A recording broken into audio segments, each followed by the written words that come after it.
Good evening, everyone. Welcome and thank you so much for coming. I'm Catherine Gott. I'm a member of the Stowe Conservation Commission, and as you might have seen, we do have some other members here from the Stowe and Waterbury Conservation Commission. I'm super excited to introduce our speaker this evening, Jens Hilke. He's a conservation planner with the Vermont Department of Fish and Wildlife.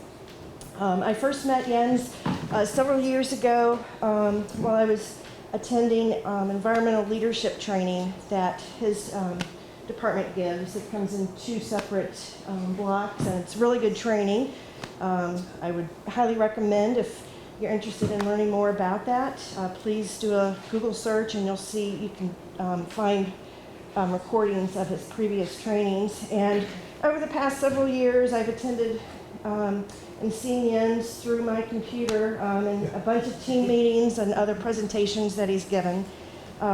Jens graduated from Connecticut College with a BS in Environmental Science, and also from the University of Vermont with an MS in the Vermont Field Naturalist program. Jens taught high school science in Vermont, New Hampshire, and New Jersey, and at a study away program in Southeast Asia. As a conservation planner, Jens reviews projects with the Agency of Transportation, as well as collaborating with them on wildlife crossing initiatives throughout the state. Jens is the primary liaison with municipalities, and he provides technical assistance related to land use planning for wildlife and wildlife habitat to municipalities, conservation commissions, and regional planning commissions. Jens was an integral part to the creation and also recent updates to the Vermont Biofinder and Vermont Conservation Design. These are tools that he uses to do the magic that he does and the much important work. I would like to say that, recognize how this came about. In 2010, local, state, and regional organizations, as well as visionary landowners and supporters, collaborated to protect and conserve this area of land that's in the Shutesville Hill Wildlife Corridor. It's a critical connectivity link for the Northern Appalachian Acadian region, and it's part of the Staying Connected initiative. If there is anyone from that original partnership and continuing up to today, on behalf of the Stowe and Waterbury, I would like to thank you for being visionary and hoping to protect our landscape for our wildlife. I'm sure you're as excited as I am to learn more about the Shutesville Hill Wildlife Corridor, and I would just like to say welcome, and I'll give the floor to you guys. Thanks so much. Hey, thanks so much for having me. Let's just start with getting folks chairs. I'm not going to sit down. So why don't you folks take these if you want. Oh yeah, that was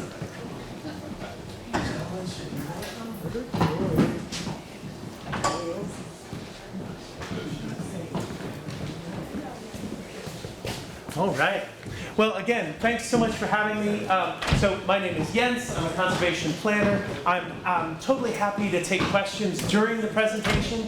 I like to say I have middle schoolers at home. You can literally throw things at me and I'll be fine with it. If it's on the longer end of things, a big, super big question, maybe hold that one to the end, but clarifying questions or whatever, please don't hesitate. I am with the Vermont Fish and Wildlife Department, and we believe in the conservation of fish, wildlife, plants, and their habitats for the people of Vermont. That is a really big mission. It takes us in a variety of different directions. My piece of that is coordinating the community wildlife program. So as Catherine said, I provide municipal technical assistance to Vermont's 268 municipalities. I've been doing this about 18 years. Nobody loves a night meeting more than I do. I spend a lot of time with conservation commissions and planning commissions, and the advantage of that is I can help tell you some of the things that have worked in other communities and some of the things that haven't worked so well in other communities. And so that sort of memory can be helpful in terms of case studies. So before we get too far along, I just want to begin by celebrating this place, the Shutesville Hill Wildlife Corridor. Really what we're talking about, this is the larger area of interest, really what we're talking about is the valley right on the Waterbury Stowe line in between the main spine of the Greens, the Mount Mansfield Forest, and the Worcester Range, the C.C. Putnam State Forest. And so there's huge blocks of conserved land on both sides of us. And here in the middle, there's a lot of people and a lot of beauty and a lot of different things going on. And one of those things that's going on is this need for wildlife movement to be able to connect those larger areas. So that's the big idea for tonight's talk. But I'm going to start by zooming way out. So this is the historical range of the temperate broadleaf forest. This is the current distribution of the temperate broadleaf forest. So the northern Appalachian Acadian ecoregion, the larger ecoregion in which we sit, is the largest remaining tract of temperate broadleaf forest in the world. We don't often hear things like that in Vermont. We assume that a designation like that would be in the tropics, but no, we're in it. We're in the thick of it. So from this global perspective, the forest that we are a part of is globally significant in terms of its distribution and its intactness. Well, our climate is changing, and we are, generally speaking, it's warmer and wetter, but the actual effects of climate change are much more varied than that, and it really depends on where you are. How much you're getting hit with different types of, whether it's flooding that much of Vermont experiences, but we're also seeing short-term droughts and a huge array of issues. So the effects of climate change are not equally distributed geographically. And the effects of climate change are not evenly distributed across our people. Frontline communities, BIPOC communities, are disproportionately affected by climate change. And so the world is changing very quickly, and it's not even, it's disproportionately changing. So we've got our work cut out for us. Part of the issue with climate change is that entire populations are adjusting their range in the face of this changing climate.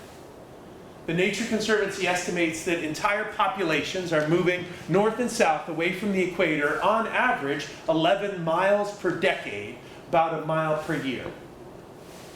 That's entire populations, not just individual animals, entire populations adjusting their range.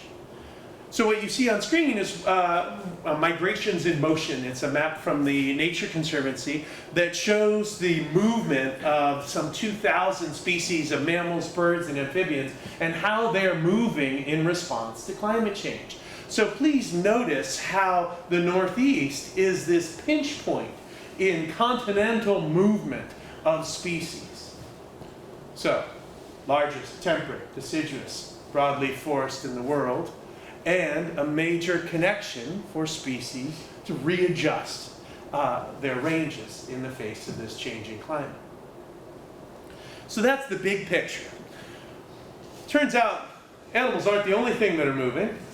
People are moving as well in response to climate change. We are seeing climate migration into Vermont. This is just data between 2020 and 2021. We saw an increase of about 38% increase compared to 2019 in terms of sales to out-of-state property owners. So forgive me, I'm not from here. As you probably guessed by my name, I'm not saying that other is the problem. I'm all in on being a welcoming and inviting community. But the problem is, if we're seeing migration and movement of people with different expectations of the landscape, well, then we're leaving it up to them to decide what our pattern is going to look like on the landscape. And so if we don't say, well, we want development here, we want development here, we don't want development there, unless we say that, well, the default is really sprawl. And we'll talk more about that in a moment. Vermont is considered one of the top 3 safest states for climate change. This was just a quick Google search from Policy Genius. And so, you know, when you compare drought, extreme heat, wildfires, flooding, preparedness, Vermont has ranked pretty well, despite all the flooding that we're experiencing, has ranked pretty well in terms of safest states. And I personally know of families that have moved here from California who really just looked at a chart like this and said, you know, Vermont's looking pretty good. Let's go there. So we're seeing this reshuffling of people and plants and animals in response to global climate change. I have Yeah. a quick question on that. Is there any data available on what Vermont's threshold is for people? Well, that's a really interesting question. And I wonder, do you mean a cultural carrying capacity? Well, there's 2 ways to look at it. I mean, Yeah. so, but even with the small tax base, the infrastructure, you know, there's so much to look at when you look at a huge increase in population and how it affects both current residents and the expectations of residents that come. Absolutely. And it's very complicated. So I can't begin to answer that question. Forgive me. But you know, the other piece of it is we're also, by 2030, a quarter of Vermonters are 65 and older. So we're a graying state. So some of that in migration of people is really important for us in terms of maintaining jobs. And it also takes space. And particularly if our pattern is sprawl, we take more space per person. So than we have historically. So it's a really interesting question and I think a really multifaceted answer. So then as we look at what happens in Vermont, well, we're blessed with something like in the mid-70s, about 78% tree cover.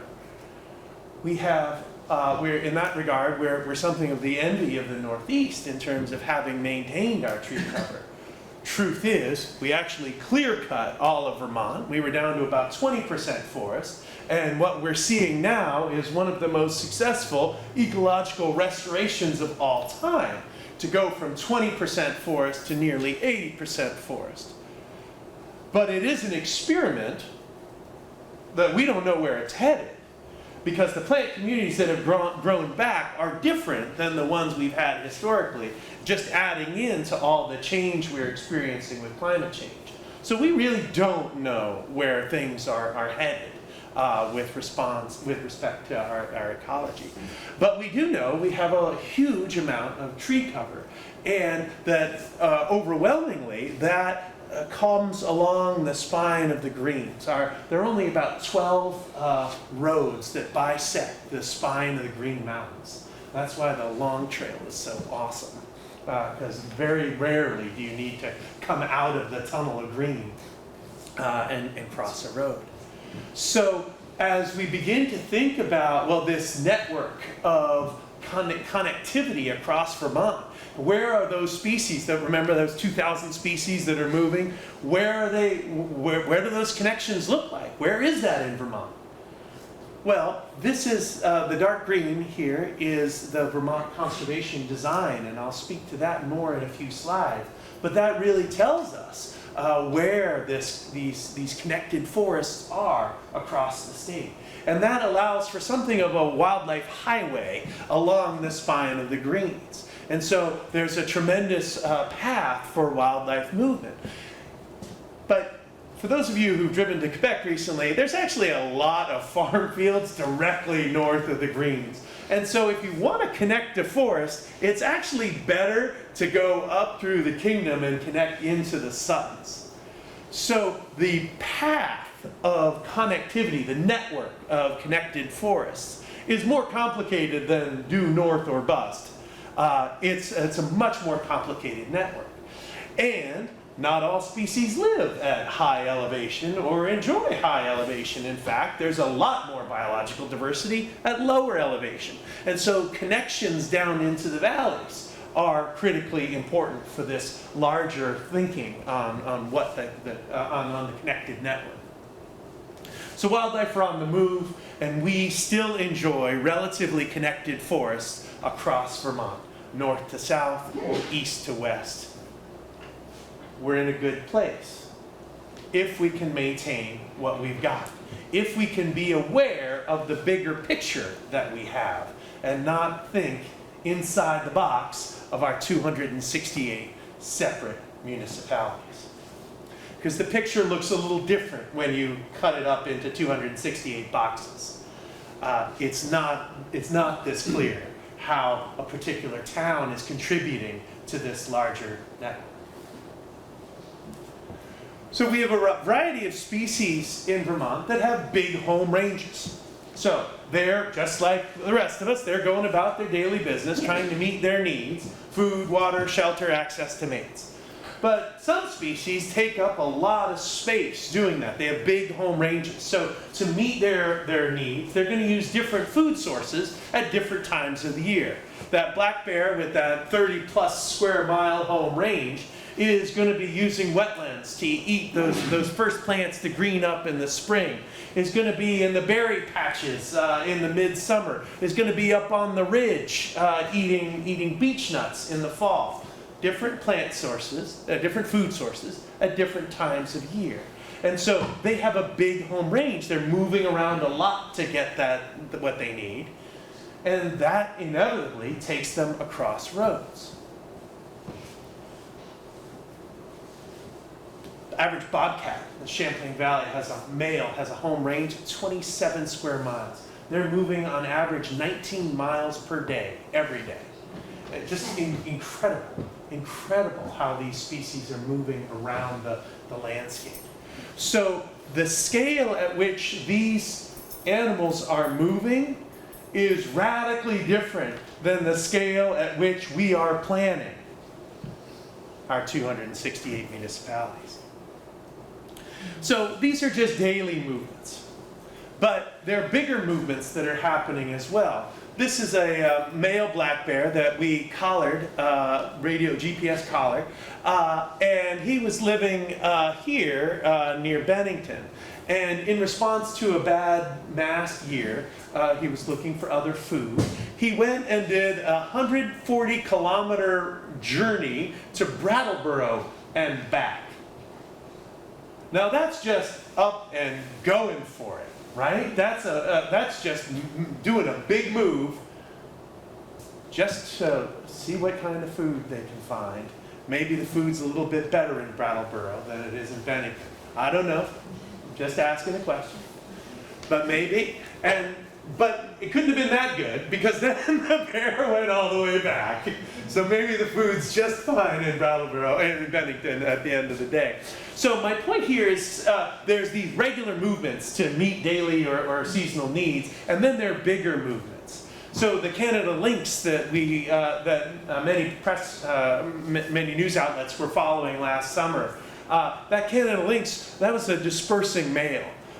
Young males, I won't anthropomorphize, but young males who are looking for love tend to choose a direction and go for it. That particular male chose the wrong direction and was heading due south, and then wised up somewhere around Shrewsbury and decided maybe heading north again made sense.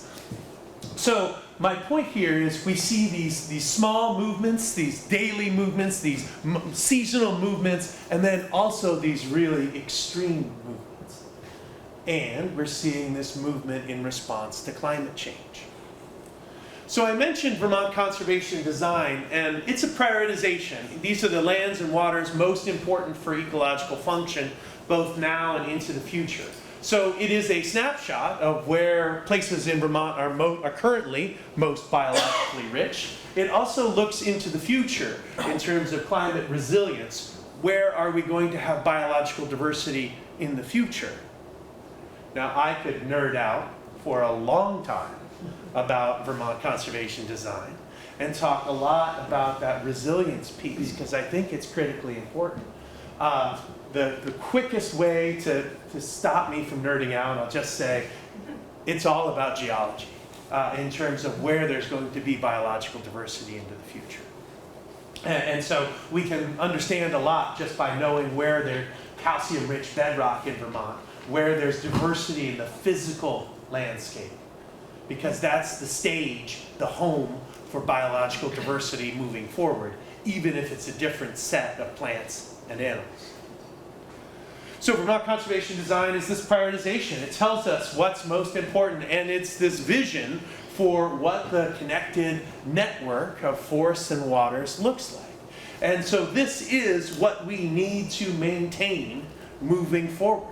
If we want to keep the species that we have, and we have an estimated 43,000 species in Vermont, the vast majority of them we have no idea what their names are. We have somewhere between 24 and 43,000. And just that range should tell you how little we actually know about what all is out there.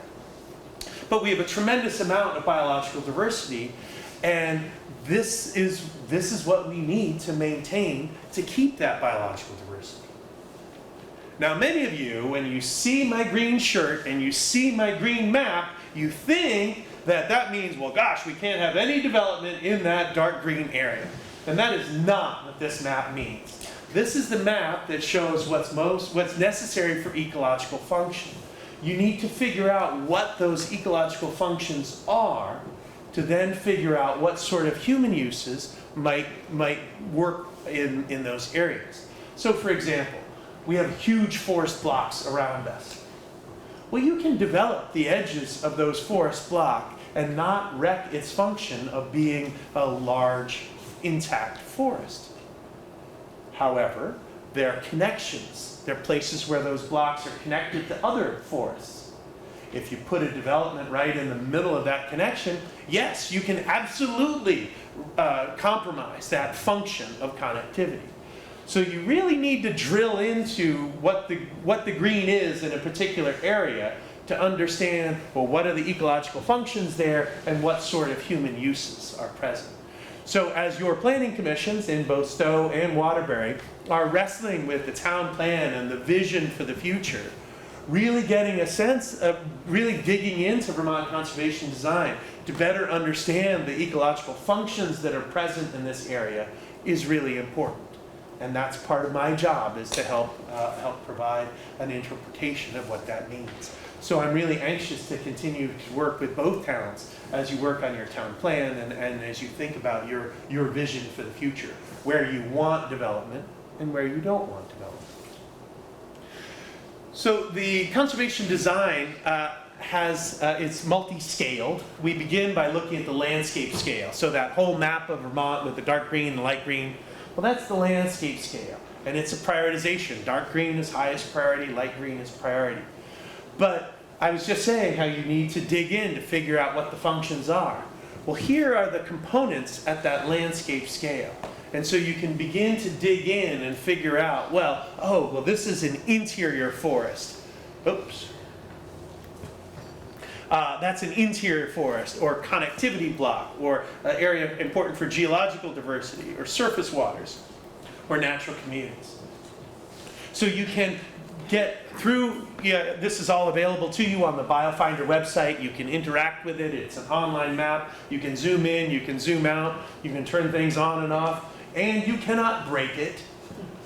So go ahead and do what my kids do and click with reckless abandon, because there's nothing you can do to that thing that's going to destroy it on our end. So go for it and interact with it. Learn more about what these components are. And the components, those tell you, they offer the transparency, why something was called highest priority. You can begin to dig in by figuring out which of those components is present. Now, as we think about the larger network of connected lands and waters, well, connectivity blocks is one of the components that's really important for us to be thinking about. So that is this chain of connected forests, north to south, east to west, southwest to northeast. And so this is the backbone of wildlife movement. These are really the most significant connected forests. And some of these forests are huge. The Mount Mansfield block is 72,000 acres. The Camel's Hump block is 56,000 acres. Now here I'm talking about forest cover, not ownership. But they're huge. And some of the blocks you can't see from this scale, but some of them are really small. But their position on the landscape between those larger blocks makes them incredibly important. I often talk about those as stepping stones in this larger network of connectivity. So if we zoom into this area, you can see that spine of the greens and the network of connected forests there. And you can also see east-west, where there are not a lot of connections over to the Worcester Range. And there's a similar sort of story south of the highway with the main spine of the greens and the Northfield Range. In general, north-south connectivity is easy to come by in Vermont. East-west connectivity is much more troublesome. And so here, right on the Waterbury-Stowe line, is that Shutesville Hill Wildlife Corridor. And so it's the only place where there's still trees on both sides of Route 100 in the town of Waterbury, Stowe, and Morristown. That's it. That's the only spot where we still have tree cover. And so there's this tremendous opportunity for connectivity, to maintain connectivity in this region. Now, the next component, in this conservation design, is a scale lower, and that's called the wildlife road crossings. And so here I'm talking about both over the road crossings and under the road crossings. In the design, we look for forest cover. That's this color, that's forest. And you see that there are boxes, there are plots on both sides of the road. And if there's more than 50 or 75% forest cover, the box turns blue. And if there are blue boxes on both sides of the road, then we flag it as a wildlife road crossing. So the conditions, the structural conditions of having good quality forest on both sides of the road are met. And so these wildlife road crossings are flagging places where wildlife are likely to move over the road because there's intact forest and wetland on both sides. So here at Shutesville, we can really see why the model picks this up as one of those highest priority wildlife road crossings. Hey, forgive me, I'm just going to back up 1 second. I just wanted to mention that in Waterbury, it's not just this east-west connection. There's more going on here. And we're also really interested in maintaining north-south connectivity across I-89 or under I-89. So did you know that right beside the Little River, under I-89, is Vermont's first wildlife shelf? Bob and I were there last week. And it's really incredible. It's been moving. It was first built in 2014.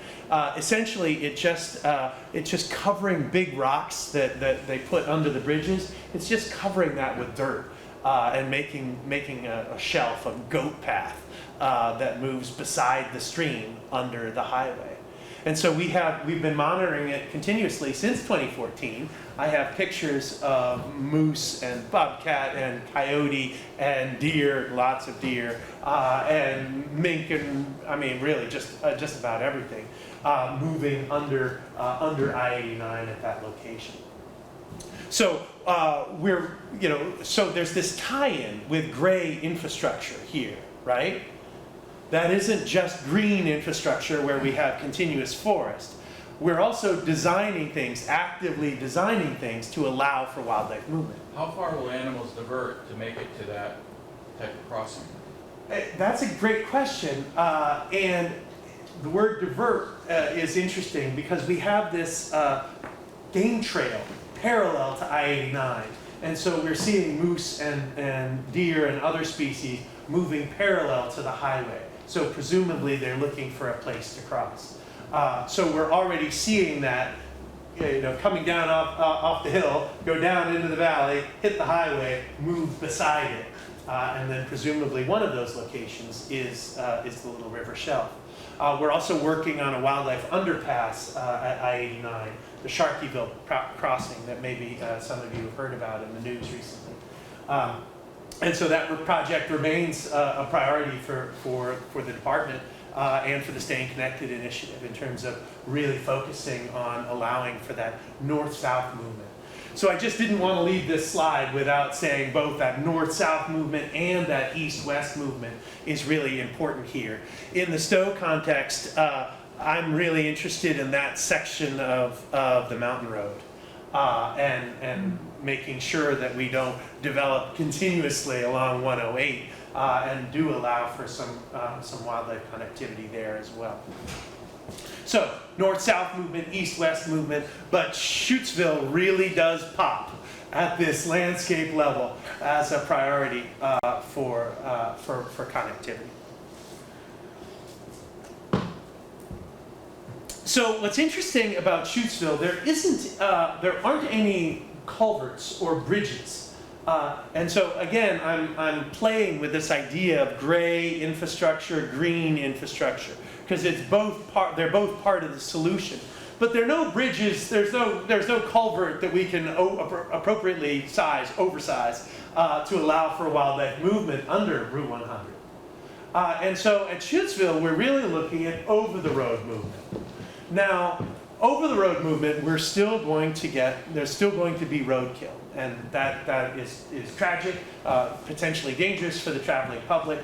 But from a population standpoint, we want to know, well, can animals still get across Route 100? Is there still genetic exchange between populations? And so we did an in-depth traffic count. The average gap between vehicles, the rear bumper of one and the front bumper of the next, on Route 100 at Shutesville is 6 seconds. Like average across the entire day, 6 seconds. That was 10 years ago. It was. Traffic volumes have increased slightly, but not that much. So we call that the AADT, the average annual daily traffic, and it has increased. You're absolutely right. But what's more interesting is if you dive into those numbers, at some times of the year, rush hour lines up with dawn and dusk. And dawn and dusk are really important times for wildlife movement, crepuscular hours. And so that a lot of animals are moving at dawn and dusk. So at some points of the year, that a really heavy slug of traffic is lining up with those dawn and dusk hours. But that isn't true across the whole year. It's also true that at night, there's quite a bit more than 6 seconds on average, if we just look at the nighttime. And so animals are getting across Route 100. This picture was just last year of a moose on Route 100. And so we are absolutely still seeing movement across Route 100. And so that allows for genetic exchange between populations. So from a conservation biology perspective, that's a big deal. It can be enough for one animal to move from one population to another and interbreed once a generation to allow for that genetic diversity to maintain the health of those populations. So that's really the strategy here at Shutesville, is to say, well, we need to maintain these populations in the long run, and making sure we don't develop in that last remaining forest is one of the principal ways of getting there. Is there data on animals killed to see what the pattern is and how it's increasing? Yeah, we have really bad roadkill data. We first started collecting roadkill data in 2004, and it speaks more to, this is going to sound weird, but it speaks more to where people were excited about reporting roadkill than where there was actually roadkill. And so it's forgive me, hit or miss in terms of the But maybe I'm missing something, but there's no educational component to that, to reporting. Well, there is. So we just did in 2021, we began crowdsourcing our roadkill and road crossing information. And so we have a Roads and Wildlife website and an app that we are encouraging the public to use. We're starting with really focusing on the agencies and getting them to use it, but it's absolutely open to the public. And so that Roads and Wildlife website is a great way to report crossings, both successful and I've lived here unsuccessful. for 20 years and this is the first I've heard of this. Well, I'm so glad I was able to tell you something new. So, I mean, yeah, but maybe some signage on roads, like. So signage on roads doesn't work. It does not work. There is no change in driver behavior. It's like 0.6%. I don't doubt that. But Yeah. And so trying to change driver behavior is not where it's at. We need to get the animals to move onto the roads, generally. And Shutesville's tough, again, because we don't have that infrastructure.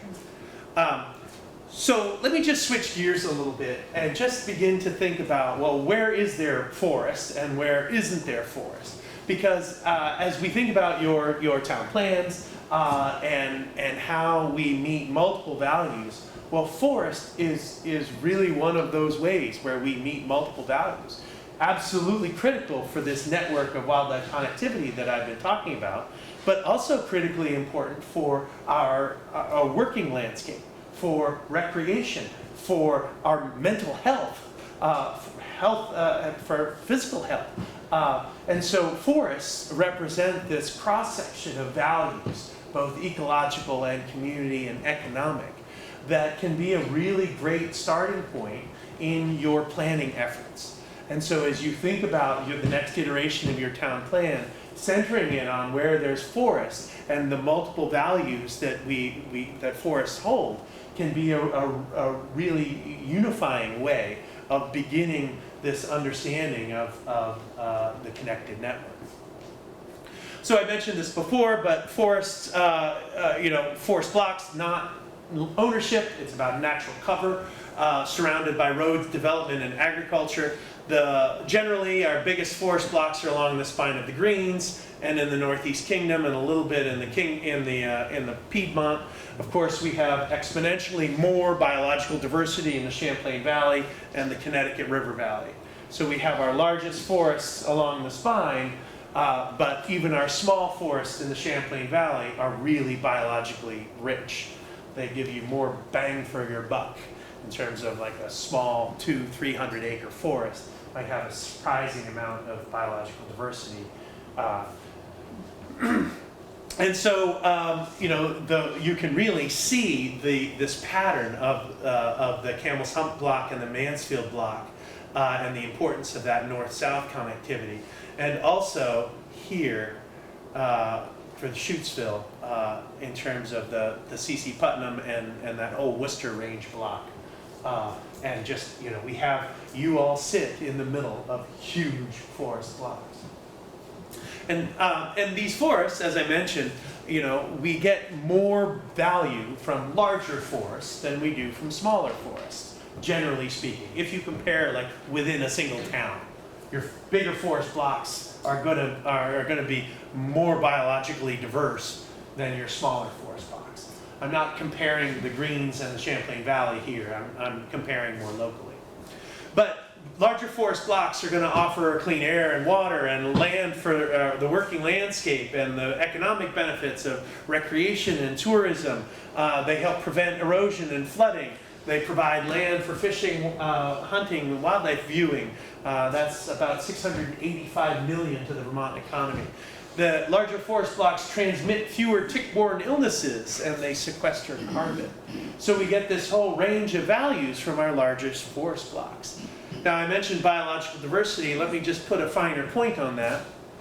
This is a massive, many thousand acre forest block, many tens of thousands of acres. And this is a small forest that's 1 to 20 acres, completely surrounded by roads and development. Now, this is the list of species those blocks can sustain.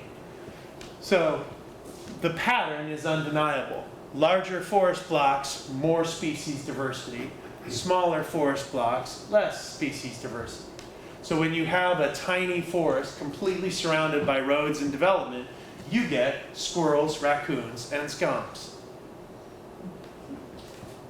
So our forests are behaving as if they're bigger than they are because they're still well connected.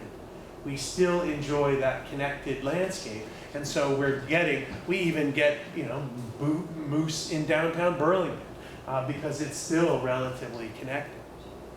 I'm not saying that's a great place for a moose. Now, Vermont forests we're also powering Vermont's economy. Recreation and tourism provide $1.9 billion to Vermont. Forest products add about $1.5 billion. That's about 12% of Vermont's GDP. Fall foliage accounts for 25% of the tourist income in Vermont. Interestingly, summer tourists tend to spend longer in Vermont than the fall tourists do. Hunting, there's that $685 million. And then, of course, intact wetlands and riparian areas are saving us millions of dollars, millions and millions of dollars. So we have this strong economic argument for just maintaining forest in addition to all the community benefits. Now, some of you may have seen this slide before. It's looking at forest cover. This is Moscow Road. That's Route 100. This is 1962. This is 2011. And I've colored in green what I consider forest. Now, you're right. There are trees that are not colored. Those are smaller than 20 acres. They're completely surrounded by roads and development. So there is a difference between trees and forest. So in the 60s, this forest block was well connected north to south and east to west. By 2011, we've lost a lot of that pattern, that larger pattern. Interestingly, the amount of green on these two slides is roughly the same. So you may, have you noticed that some of that grew back in? And this is all on that trajectory of, 1880, it was 20% forest. By today, it's 74% forest. So we've seen reforestation, but here, we're really seeing a dramatic change in the pattern of our forests. So we've got a lot of trees. When you drive these roads, it still looks treed, and yet the pattern of connected forest has changed dramatically. Now, I mentioned sprawl earlier, and this is Burlington to South Burlington. And when I'm talking about sprawl, I'm not just talking about that. I'm talking about this, ex-urban sprawl. Now, sprawl is kind of the default growth pattern in Vermont. It's actually part of our brand. It's what we're selling to states when we're encouraging folks to move to Vermont. It's our brand, come live the rugged Vermont lifestyle. Come live at the end of a long driveway. Come, drive everywhere you want to go. That's part of our brand, and we're selling it, and people are buying it.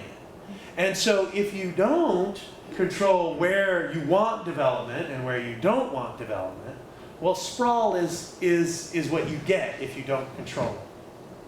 We are overwhelmingly growing in our agricultural and rural residential districts. We are not growing in our village centers. A big part of that is we're not investing in our village centers. We're not bonding for water and wastewater.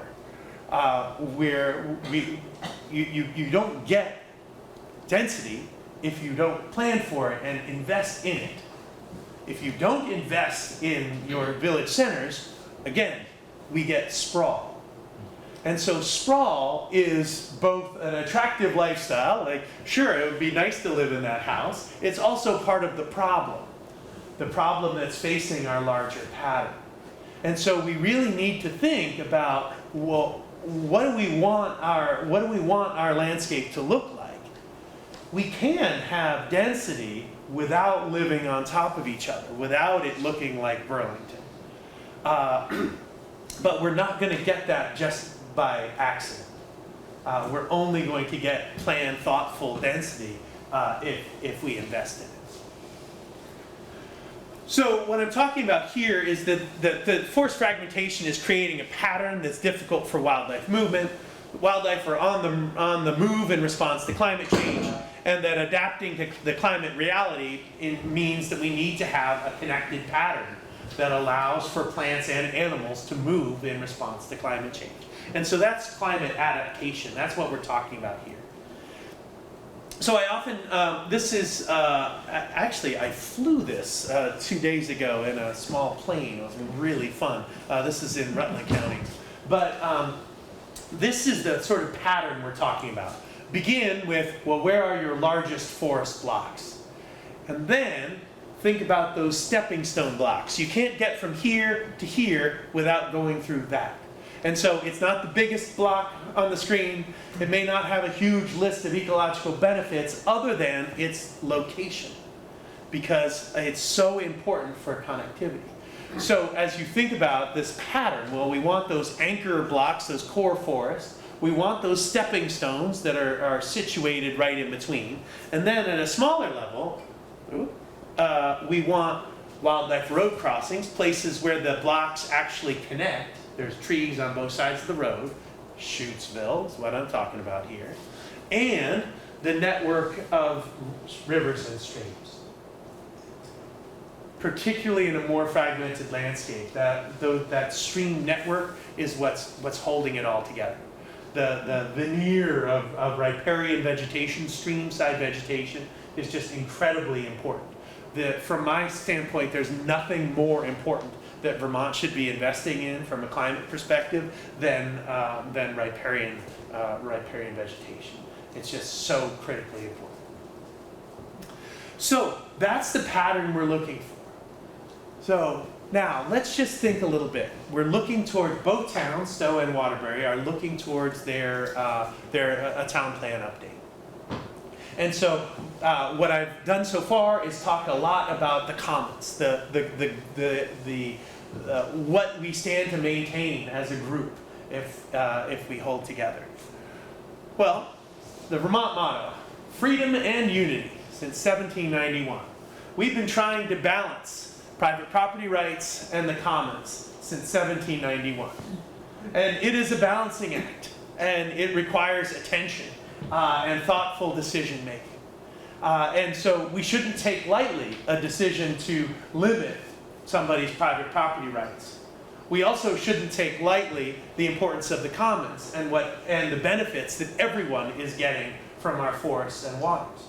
And so we need to maintain that balance. And so as you all think about your town planning and your vision for the future, well, I would encourage you to hold on to both ends of that, freedom and unity. And that, yes, absolutely, we want to take people's private property rights seriously. We also want to take the commons seriously. And we all stand to lose if we destroy the commons. So, in Vermont, we have Act 171. It requires that in our town plans, we need to identify those areas that are important as forest blocks and habitat connectors. We need to plan for development in those areas in a way that minimizes forest fragmentation and promotes the health, viability, and ecological function of our forests. So it is a requirement in the next version of your town plan that you have to identify your forest blocks and your connectors. From where I sit, that means a map. You need to include in your town plan a map of forest blocks and connectors. It doesn't need to be the same as Vermont Conservation Design, but that's certainly a good starting point for thinking about what's most ecologically important. Would that include keeping habitat? Absolutely. I mean, in the grand scheme of things, it does. It doesn't require that the town maintains habitat. It doesn't require regulation. It just requires that you identify the blocks and connectors. Yeah. You said it says here minimize forest fragmentation. Yes. I guess that leaves a lot of wriggle room. Yes, it does. what is minimizing? Is any, because it seems to me like what you're saying is any fragmentation is significantly. There are different scales here. Right. And so forest fragmentation across the entire town, that's a problem. Small scale forest fragmentation, I don't know what, little f of forest fragmentation, isn't necessarily a problem. My point earlier, like you can put housing around the edge of a forest block in most places and not wreck its ability to be deep forest. Some might call that forest fragmentation because you're chewing at the edges of the block. But I'm talking about maintaining this larger pattern. So it depends on the scale. But there's a lot of ambiguity there. Then. There is. Because if you give the little blocks away, and you give enough little blocks away, then all of a sudden you've affected the larger area. Agreed. So how do you mitigate that? Well, I don't mean to sound flippant, but how are you going to mitigate that? Sure. Because the decision is up to you. I don't have any power here. You, the town, decide what your vision for the future looks like. And so it's really for you all to decide what the future holds and what you want that future to look like. And I can tell you, if you want bear and moose on your landscape, maintain that connected pattern. And if you want that squirrel, raccoon, skunk option, well, we know just how to do that too. What I've seen in the years that I've been in the area is you have, with new people coming from cities and that, they have a different expectation. They come here because they love what's here, but then they want to change it to make it like it was when they left. And they don't have the same concerns that people have lived here, most of their life have. Yeah, absolutely. They're different perspectives. But it is the privilege of the folks who are here to write the town plan and to determine what that future will look like. And so you do have power, and you, the citizens, have power in terms of deciding what that future will look like. So there are a variety of ways in your planning process that you could get at these goals. You could begin to, you could set a goal of maintaining maintaining function of your working forests. You could use, include in your planning support for businesses that use local forests. You can encourage the use value appraisal program, the current use program. I believe about half of all eligible forest land is already enrolled.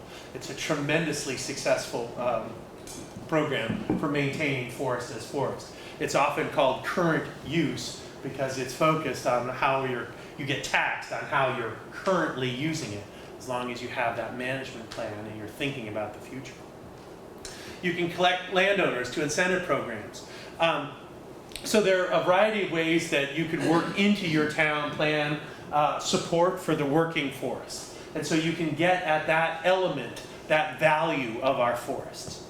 You could set a goal of maintaining large forest blocks. And in both Stowe and Waterbury, you are blessed with huge forest blocks. Some of that is permanently conserved, some of it isn't. So you could, where possible, keep development to the edges rather than penetrating into the middle of the block. You could do that through encouraging land conservation, limiting driveway lengths, encouraging estate planning. That's back to that by 2030, quarter of Vermonters are 65 and older.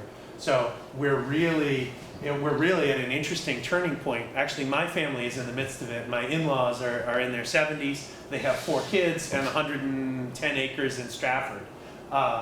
Do you divide up the 110 acres evenly across all 4 of the kids? Chop it up? Well, 2 of those kids don't want the land. So then what does the family do? Those are very personal, sensitive discussions, and I don't treat that lightly, but it is an inflection point. Are we going to maintain that parcel as 110 acres, or are we going to carve it up? It's a really interesting personal discussion, but one that has landscape level implications when we're doing it across a quarter of our population. we could consider conservation forest or overlay districts or tighten up subdivision regs. So I know those are regulatory tools.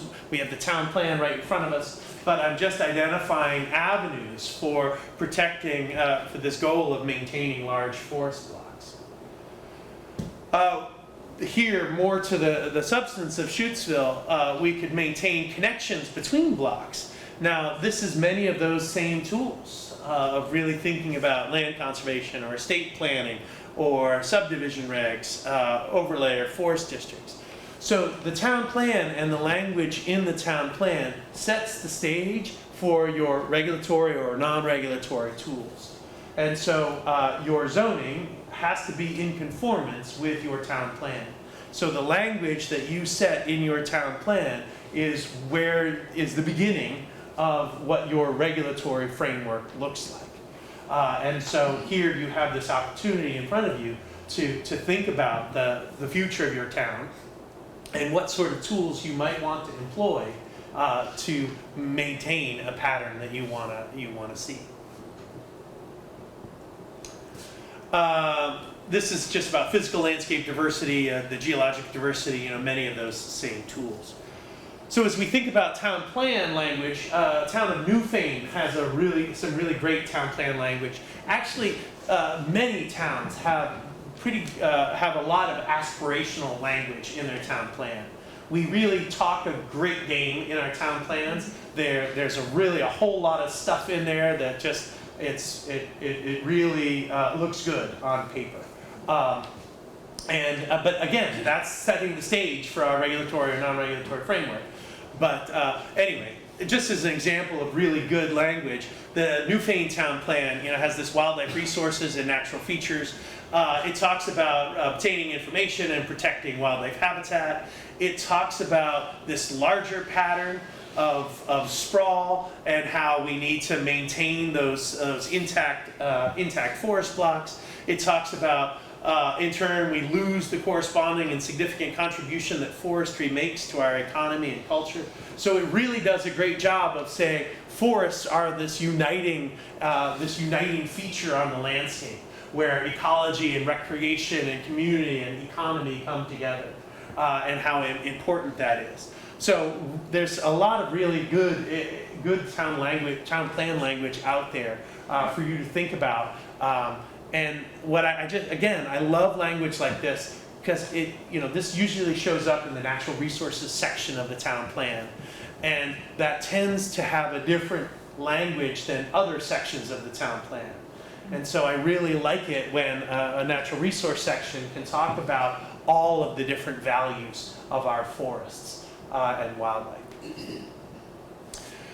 So just to tell you a little bit about some regulatory tools that are being employed.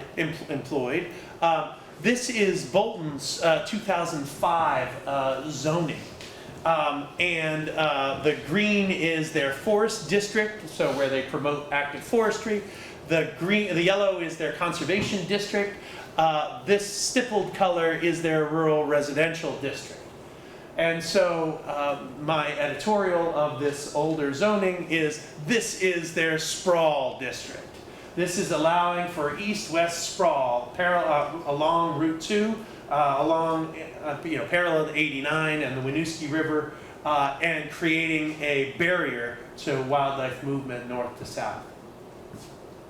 So the town of Bolton redrew its zoning districts. So they just used the existing, they used the same idea, the same zoning districts, but they redrew the boundaries. And so they brought their forest and conservation districts down off the hill, down into the valley.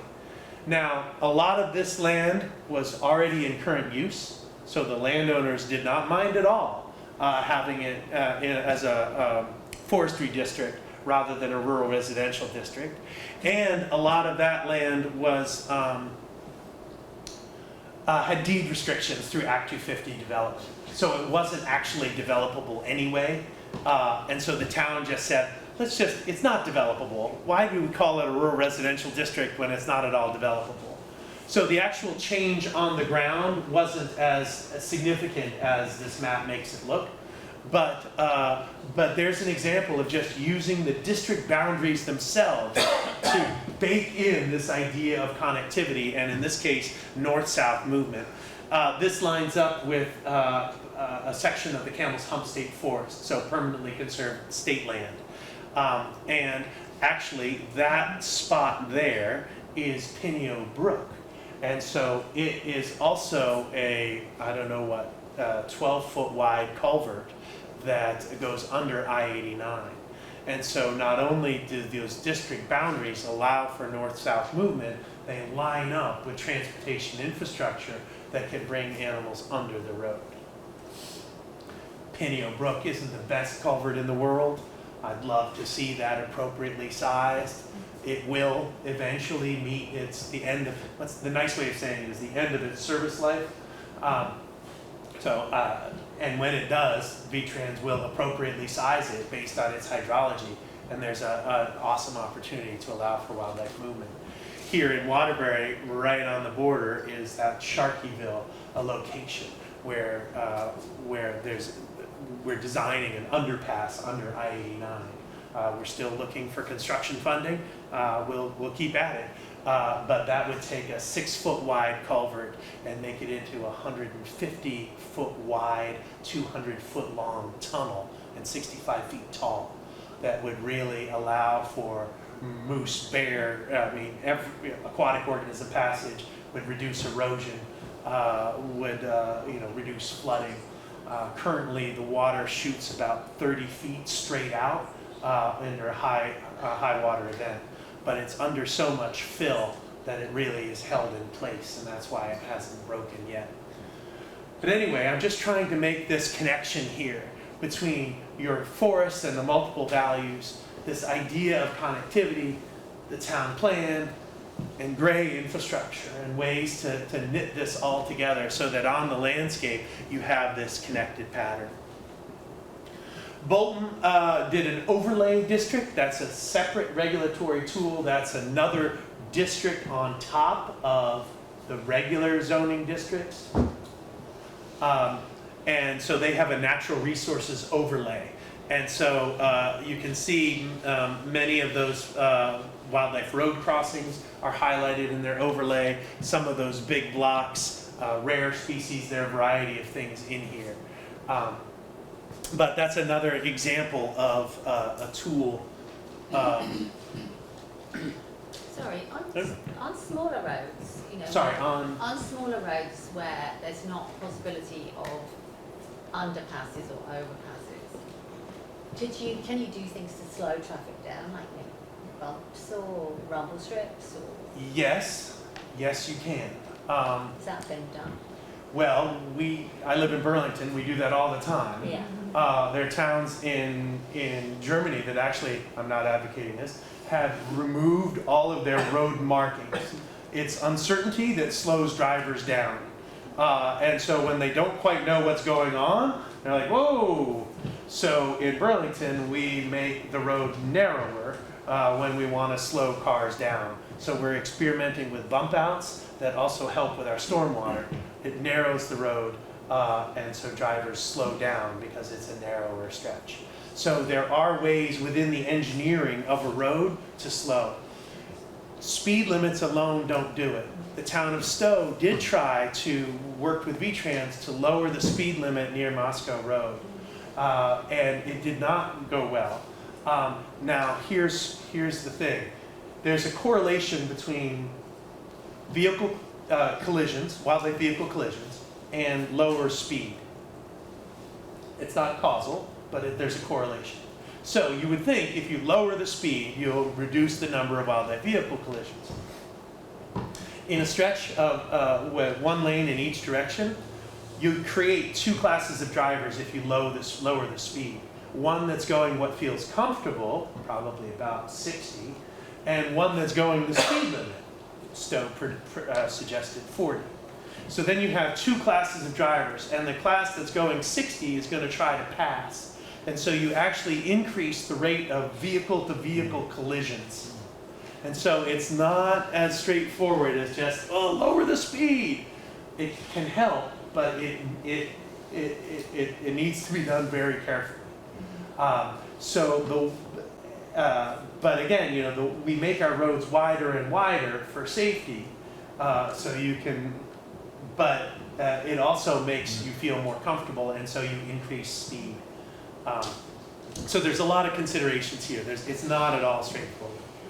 To be clear, the speed and collisions are not the primary issue. It's the roads are just barriers in and of themselves, right? Well, when's the last time you saw a roadkill Mick? Probably pretty. No, not Mick. Fast. There are 400,000 culverts in Vermont. Yeah, so it depends, right? And so we need to be a little bit careful where we can't just say road equals barrier, because it depends. It depends on the traffic volume, the frequency of that traffic, the timing of that traffic, and the speed of that traffic. So it is really complicated. And we can't just say road equals barrier. But it does with Shutesville Hill, because you said there's no culverts or anything like that. Yeah, but we're trying to maintain genetic exchange, and so that nighttime crossing or those dawn and dusk crossings are really important. Since we can't teach humans, maybe we can just teach animals to read.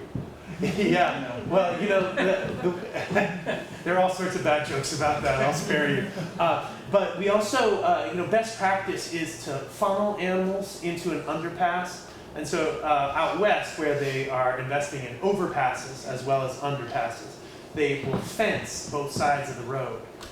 The problem here is we have so many side roads, you can't fence long enough to funnel the animals into the structure.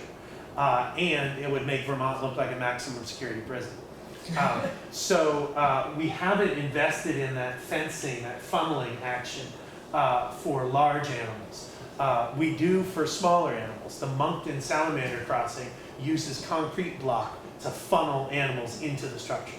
Large turtles are a problem on 100 right there. Yes, and turtles, because they're long-lived, late to sexual reproduction, we can wipe out a whole population of turtles very quickly. And so I'm much more worried about our turtles, our frogs, our salamanders than even deer. We have 1 million deer hit on U.S. roads every year, and we're not significantly impacting the population.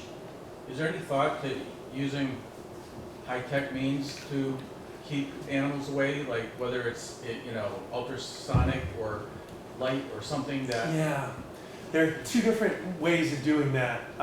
You can shoot a laser beam on the side of the road. If an animal goes through that laser beam, same idea as your garage door opener, the little thing at the bottom. When an animal breaks that stream, you can have lights go off or whatever. Similarly, you can have that go parallel to the road, and if a car breaks that stream, then you can send out a long, loud horn and warn the animals. But those aren't well tested in a Vermont winter. Right. So I just can't imagine how that would work. But anyway, both of those options are being explored elsewhere in the world. I've heard about the, particularly for trains, when the train comes, a horn goes. Yes, there are some higher tech solutions, but not well winter tested. So you mentioned Sharkyville, but I recently read that the Agency of Transportation didn't pursue a grant for a wildlife crossing. That was Sharkyville. So it was Sharkyville. I feel like that was such an opportunity missed, because I understand that the cost is great even after the funding, but even if they had secured the funding, then at least you'd have the opportunity for some grassroots effort to come up with the rest of it to make it come to a reality, instead of just not applying for the grant. And it seems to me like it's dead in the water now, isn't it? Applying for that grant. Well, Sharkyville. But no, we're going to keep after it, but we are not going to apply for that grant. So, I'm not going to second guess V-Trans. They're in a really tough spot of trying to balance all of these different needs. It would be good if the media still presented that then, because the way I read it and heard about it was, it just seemed like, oh, well, here's a wildlife crossing that isn't gonna happen now because of, you know. I'll wager funding. there'll be more media I about hope that so. in the next week. Yeah. Well, that's good news then. Yeah, but anyway, I mean, we're absolutely not, V-Trans has said they're not going to apply, go after that funding source, and that's fair, that's their decision to make. Right. But it's also true that the partnership is very interested in making that happen, and we'll continue our efforts. So let me just finish, I only have 2 more slides. Just wanted to say, there are resources out there as your planning commissions and interested townspeople wrestle with these ideas. Mapping Vermont's Natural Heritage is a book that tells you more about how to use BioFinder for municipal land use planning. And Community Strategies is a Vermont Natural Resources Council publication that tells you a little bit more about those planning tools like zoning districts, overlay districts. And so as you want to think ahead towards what sort of non-regulatory or regulatory framework you might want to employ, that is a really good source. Are these available online? Yes. And so then, again, I just want to really stress this balancing act of, all these different things we're planning for. We're going in a lot of different directions at once. But at the end of the day, I maintain that our healthy forests and our healthy ecology are what help us get our healthy economy and our healthy community. And so they're all interrelated. It's absolutely a balancing act. I understand that the towns are wrestling with everything from affordable housing to elder care to brownfields to you name it. We're throwing all sorts of stuff at our planning commissions. They're in a tough spot. But I really do believe that healthy forests are at the heart of that issue. All right. So with that, thank you all very much. I really appreciate your being with me tonight. Thank you.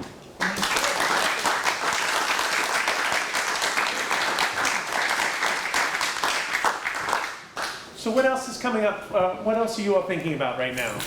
Comments, questions, please. I find it interesting that nowhere on any of those screens or out of your mouth was the word catamount mentioned. There's catamounts in Waterbury, there's catamounts in Stowe, and yet the department refuses to acknowledge it. Okay. Well, I don't know of an actual population of mountain lion in Vermont. And that's what they tell me. And we don't know of a breeding population. We don't know of a breeding population. I saw one in front of my car. I could have been wearing it on my hood. I know 7 people that have seen catamounts, and yet your department keeps saying, we don't have a breeding pair of catamounts. Yeah, well, I don't think, the last, I shouldn't, I don't know enough to speak to that. But I sure haven't, I'm not aware of a breeding population of catamount in Vermont. And a lot of what we've seen had some non-native DNA, so suggesting that it was a house pet that was released. But there's a lot to that. There are catamounts in Vermont. I hear you loud and And yet clear. your department keeps denying it. I hear you loud and clear. But there's no scientific evidence that we have a population in Vermont. I took scat down for them to analyze, and they kept it for 2 weeks, and then they called me and said they have such a tight budget that they can't analyze it. Yeah, forgive me, I don't know about that particular instance. I'm so sorry. I'm not trying to stonewall you. I really don't, there's no evidence of a breeding population in Vermont. Sir? Now, they said they were going to introduce catamounts to Vermont. The legislature is considering it, yes. Yeah, they're considering it, but they said they won't stay. Well, our forests aren't, we have if you look at our forests aren't huge in terms of from a catamount perspective.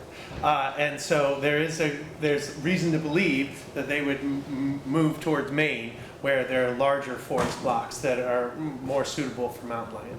Yeah. So why would they introduce them when they say they're not going to stay?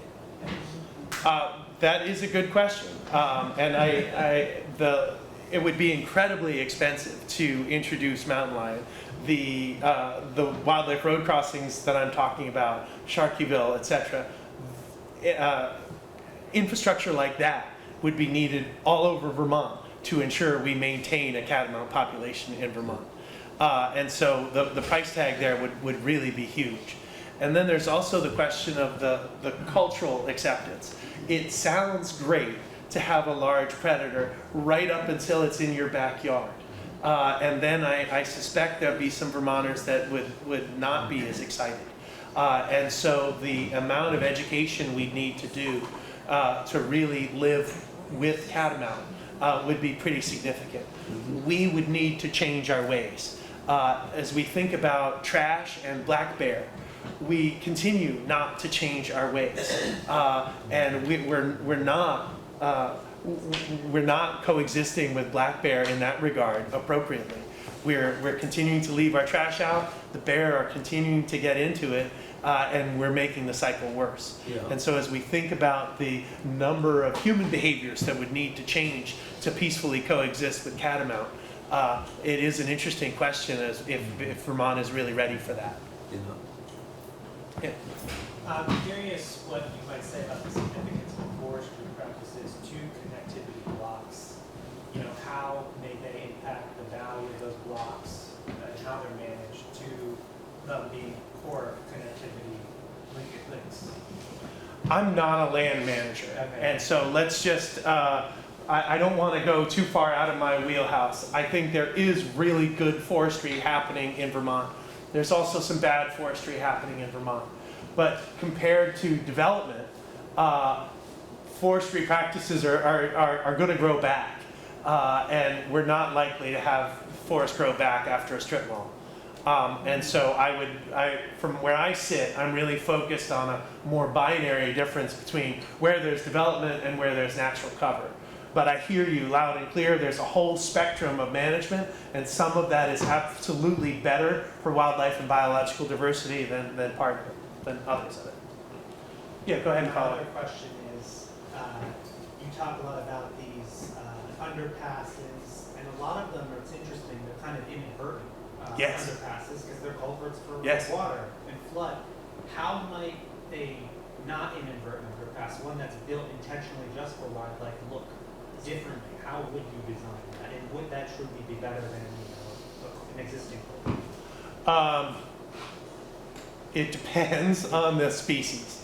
So we think about the Moncton salamander crossing. That was designed for salamanders. It's different because it does not have running water. They actually brought up the level of the dirt to make sure there would be no running water through there.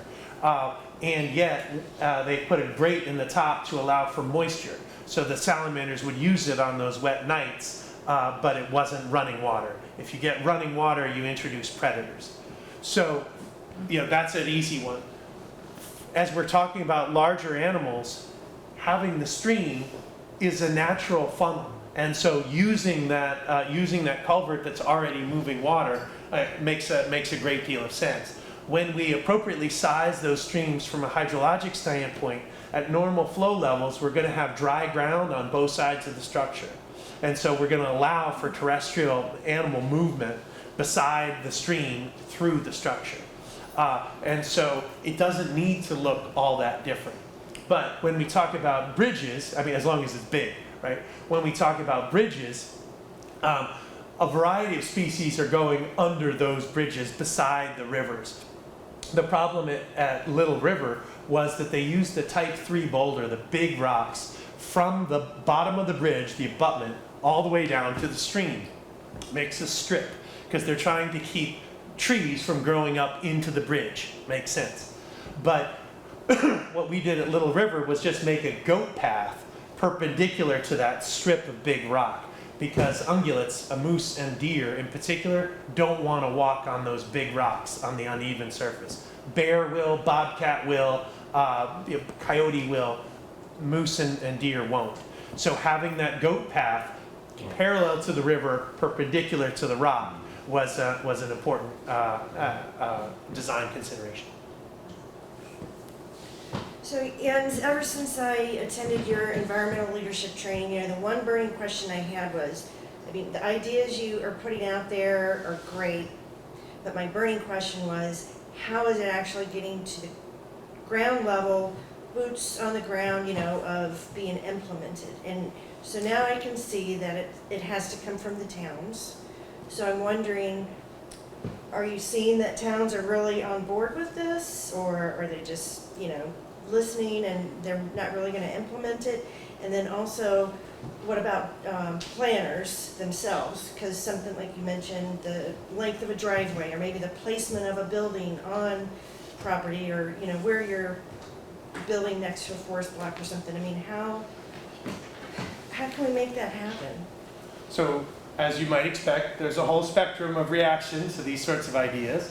I think Bolton is a great example to be held up of really appropriate positive change. And so it's varied in terms of the extent to which towns are implementing these ideas. We are seeing, as you talk about the planners, well, the planners respond to the people.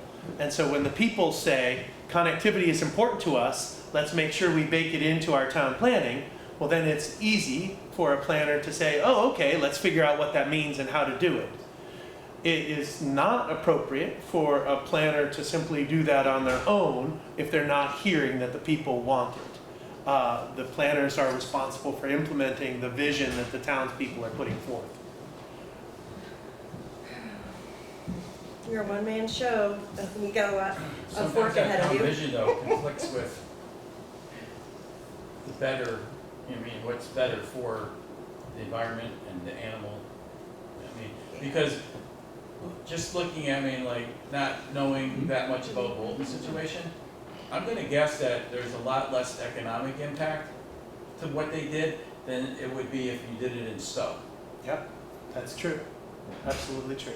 Yeah, and so it really depends on the town and where their values are and how far they're willing to go. You're absolutely right. Are you still assisting towns with their values mapping, or? I'm not at this moment, Okay. no. I don't have another staff. Great. Okay, well, thank you all so very much. I appreciate your sticking with me tonight.